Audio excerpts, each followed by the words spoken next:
আপনার ছেলে মেয়েগুলা যেন ফজরের সময় কয়, এই তাড়াতাড়ি ওঠ, আব্বা কিন্তু লাঠি নিয়ে আসতেছে, এই আব্বা রাগ হয়ে যাবে, আরে আব্বা গালি দিবে, বকা দিবে। দেখেন এখন আমাদের মাঝে না এই শ্রদ্ধাগুলো আর নাই। হ্যাঁ, আগে আমরা দেখেন ওনারা আপনারা যারা আছেন 10 বছর আগেও 15 বছর আগেও আপনার বয়স যদিও 25-30, একটা ভয় কাজ করতো, এই আরে আব্বা রাগ করতেছে, ওর তাড়াতাড়ি ওঠ, ফজরের নামাজে চল। তার মানে বাবার প্রতি সন্তানদের একটা ভয়, এটা শ্রদ্ধা থেকে এই ভয়টা কাজ করতো।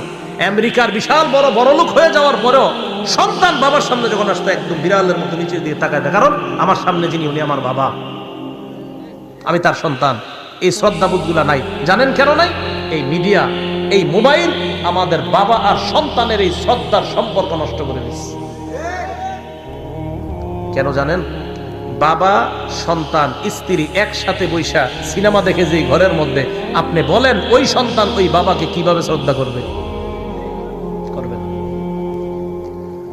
তাহলে 9 নাম্বার, সন্তান পরিবারের উপর থেকে শাসনের লাঠি বুঝে আসছে সবার। আপনার সন্তানটা যেন এই ভয় থাকে, এই শোন তাড়াতাড়ি নামাজে চল, নামাজে না গেলে আব্বা কিন্তু যে রাগ করবে, এই ভয় সন্তানদের মাঝে থাকাটা